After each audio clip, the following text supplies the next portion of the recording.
जननी पार्वती तन पाए। इसी कारण सती जी का जन्म हिमालय जी के यहाँ उनकी बेटी पार्वती के रूप में हुआ। बोलिए प्रेम से पार्वती मैया की जय। कुछ दिन बाद हिमांचल जी के यहाँ नारद जी का आगमन हुआ। हिमांचल जी ने नारद जी के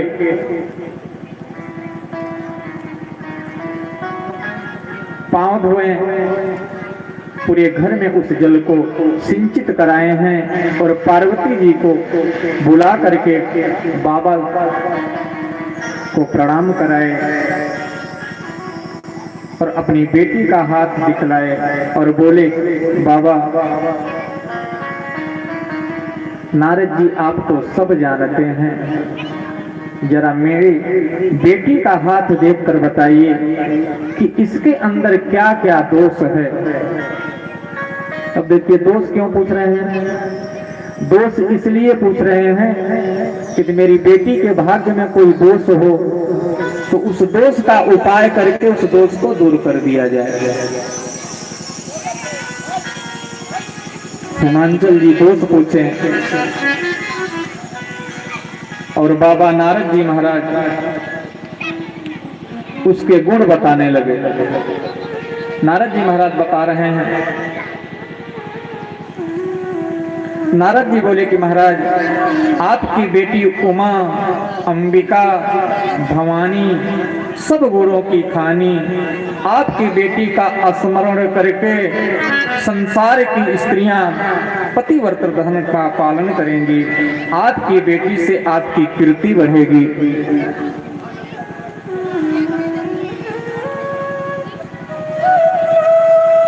जय सिया राम।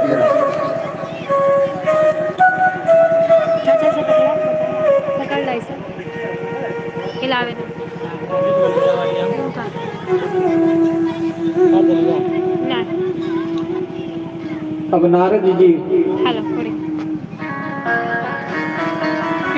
जो गुण था पार्वती जी में सारे गुण का बखान करना शुरू कर दिए। नारद जी बोले कि आपकी बेटी उमा होगी, अंबिका होगी, भवानी होगी, सब गुणों की खान है और आपकी बेटी का स्मरण करके संसार की जितनी भी स्त्रियां हैं पतिव्रत का पालन करेंगी। आपकी बेटी से आपकी कीर्ति बढ़ेगी, आपकी बेटी का सौभाग्य सदा अचल रहेगा। जितना बढ़िया गुण था नारद जी ने सब बता दिए। हिमांचल जी बोले कि नारद जी हम तो अपनी बेटी के दोष पूछे थे, आपने तो इसके गुण बता रहे हैं। नारद बाबा बोले कि जब कोई दोष हो तब न बताएं, इसके अंदर सब गुण ही गुण है।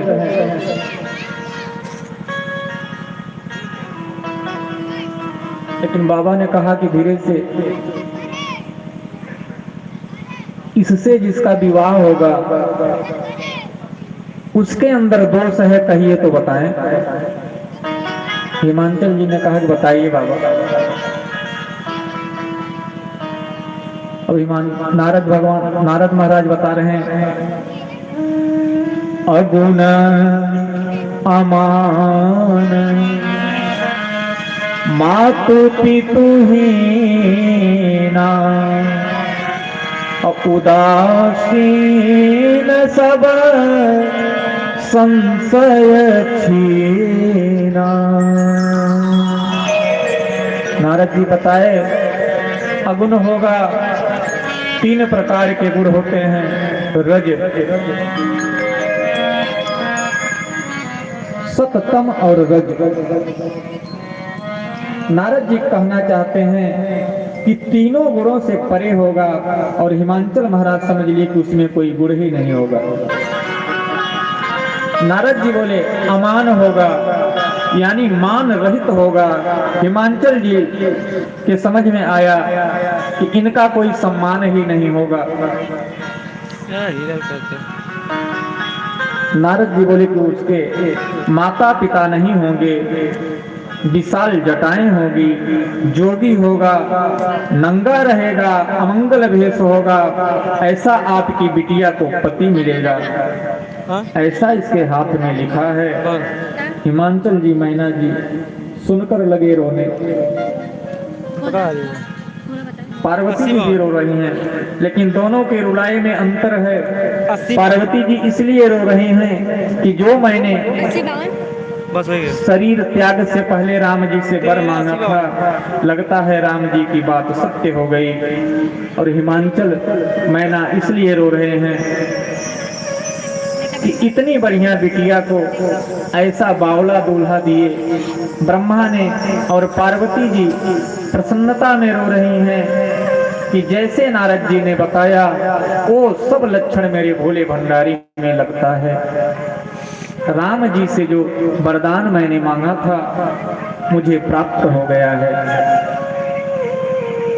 बाबा ही पति के रूप में मिलेंगे। माँ प्रसन्न होकर रोने लगी। नारद जी की बात सुनकर हिमांचल जी आंसू पोंछे और नारद जी से धीरे से बोले कि बाबा, कोनो दूसरा उपाय है? कहिए तो दूल्हा ही बदल दिया जाए।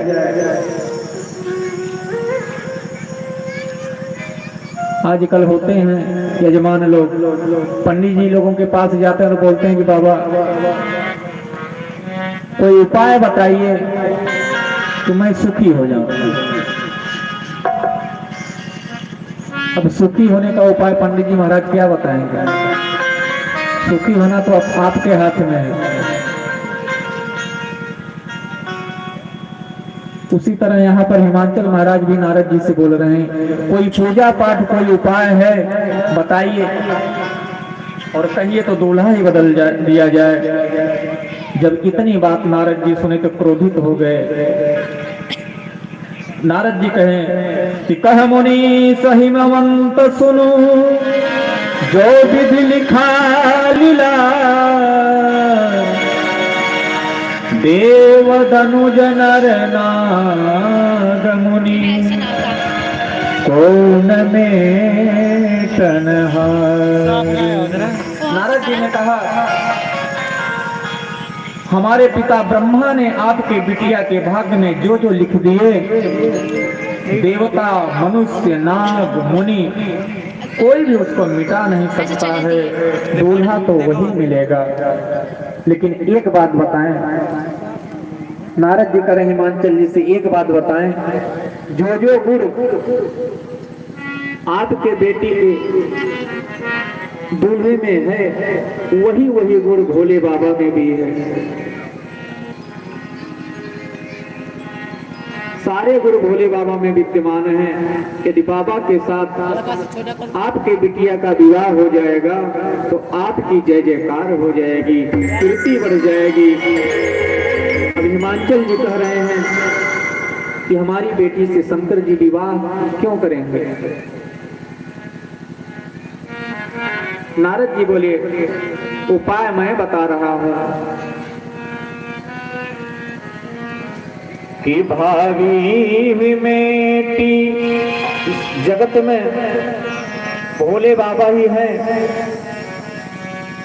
जो कि हमारे कर्मों को बदल सकते हैं, हमारे भाग्य को बदल सकते हैं। यदि किसी में सामर्थ्य है तो सिर्फ भोले बाबा में, और किसी के अंदर नहीं है। यहाँ बाबा लिखते हैं कि भावी में सकती पुरारी,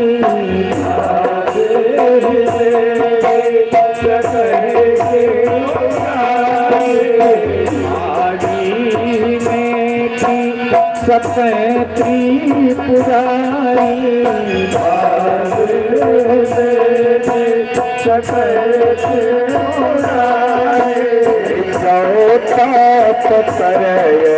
कुमारी तुम्हारी,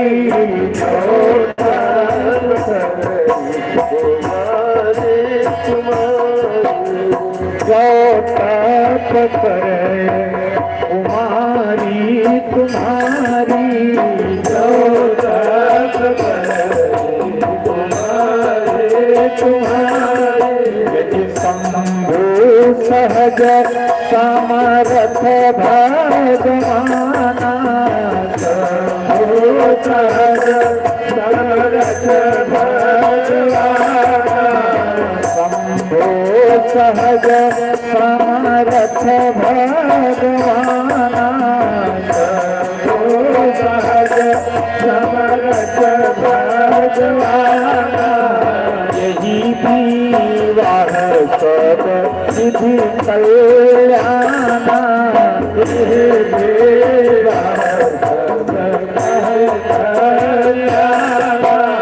यही विवाह सब विधि कल्याणा, यही विवाह सब विधि कल्याणा।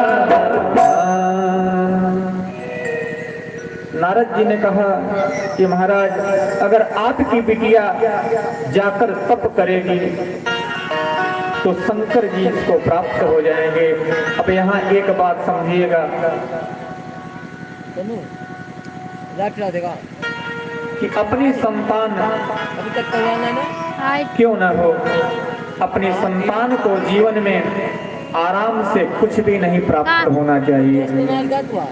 पता ना देखा पा रहा जहाँ तक भी हमारी वो आवाज जा रही है, देख के बताओ लोग इस बात को ध्यान से समझिएगा कि हमारी संतान की है तो आराम से उसे कुछ प्राप्त नहीं होना चाहिए। यदि आराम से प्राप्त हो गया तो समझिए फिर कल्याण नहीं उसका है। जीवन में उसे तपाइए, जो उसकी आवश्यकता है सब दीजिए, लेकिन तपा करके दीजिए। अनायास ही सहज में यदि उसे प्राप्त हो जाएगा तो उसका महत्व उसके समझ में नहीं आएगा। किसी को अनायास से अगर 10 बीघा 20 बीघा जमीन मिल जाए तो उसके मूल्य को वो समझ पाएगा? लगेगा उड़ाने पैसे। अनायास के जैसे पैसा आता है जाने की गति भी उसी तरह से उसकी हो जाती है। इसलिए तपा करके मेहनत से पसीने से यदि हम कमाएंगे तो वह पैसा हमारे जीवन में हमारे परिवार के लिए घर के लिए हमें सुख की प्राप्ति कराएगा महाराज। इसलिए जीवन में तपिए, तपाइए।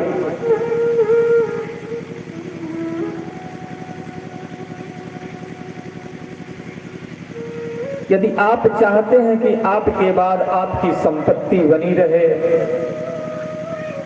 तो सहज में अपने बच्चों को चाबी मत पकड़ाइए, उसकी रगड़ाई करिए, तपाइए। वो जाने कि इसको बनाने में कितना पसीना बहा है। हमारे बाबूजी, तब वो उसका मोल उसके समझ में आएगा। हम लोग कहते हैं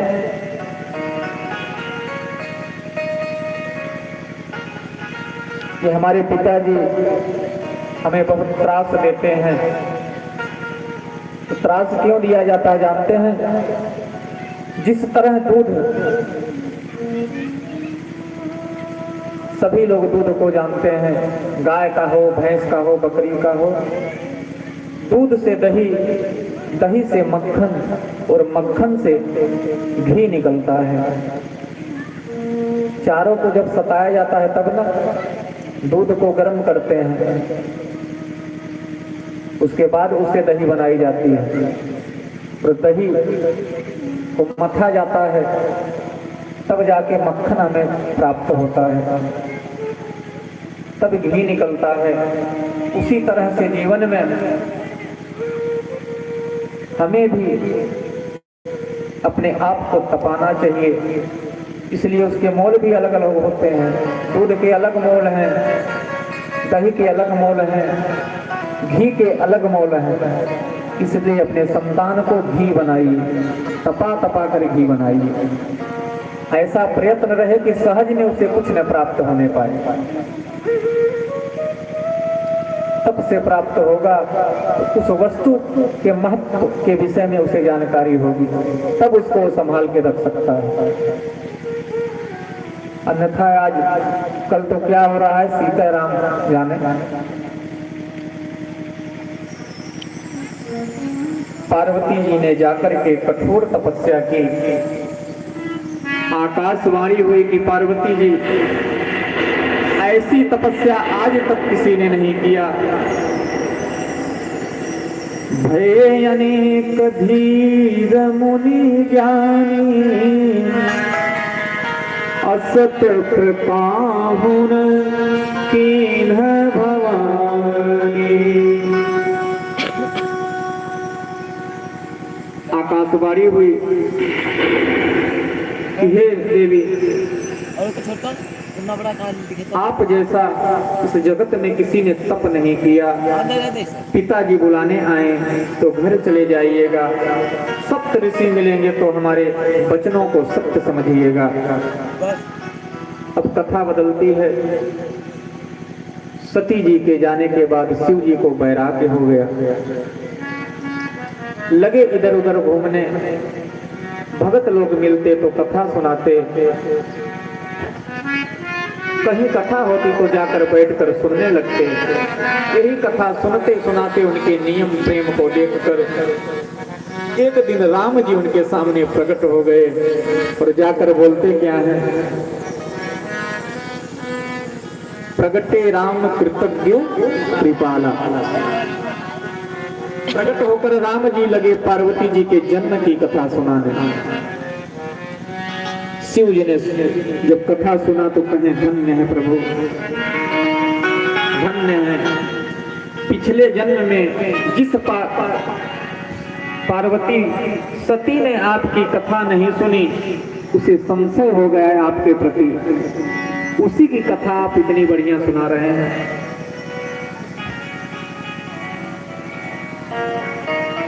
कथा हुई, राम जी ने कहा कि कहिए कथा कैसी लगी। शिव जी ने कहा कि बाबा प्रभु भगवान, कथा सुनाने वाला यदि इतना बढ़िया हो तो कथा का क्या कहना, बहुत सुंदर कथा लगी। तब भगवान ने कहा कि कथा तो मैं आपको सुनाया, उसके बदले में मुझे दक्षिणा क्या दोगे। भोले बाबा ने कहा प्रभु जी हरी इच्छा।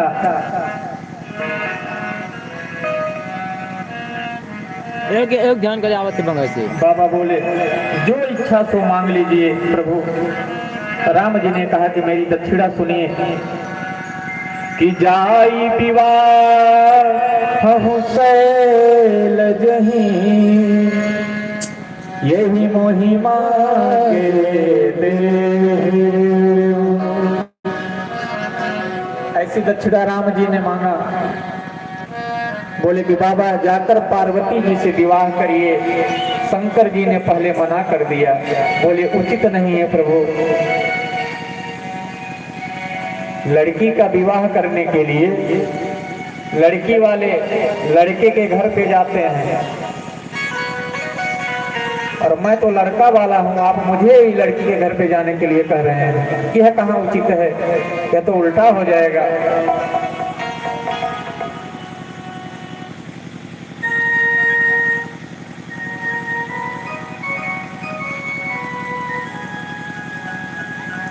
और यदि आज के जमाने में लड़के वाले लड़की के घर आ जाएं तो लोग समझ जाएंगे बस करिए, इनके यहाँ कोई कमी है, शादी वादी हो नहीं रही है, इसलिए ढूंढ रहे हैं दौड़ दौड़ करके कि किसी तरह से इनकी शादी हो जाए। लेकिन उस समय में त्रेता युग है। भोले बाबा के पास राम जी जाकर कहते हैं कि आप जाइए शैल जी के यहाँ और जाकर के पार्वती का हाथ मांग लीजिए। बाबा ने कह दिया ये उचित नहीं है। कह शिव जदपि उचित असना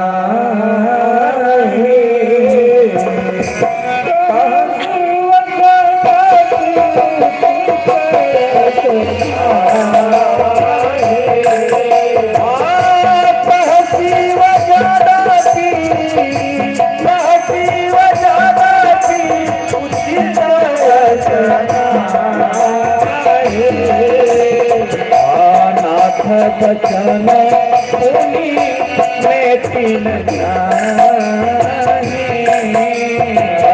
राम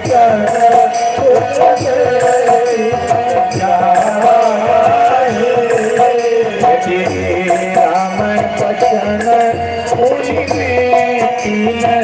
बोली मैं तीन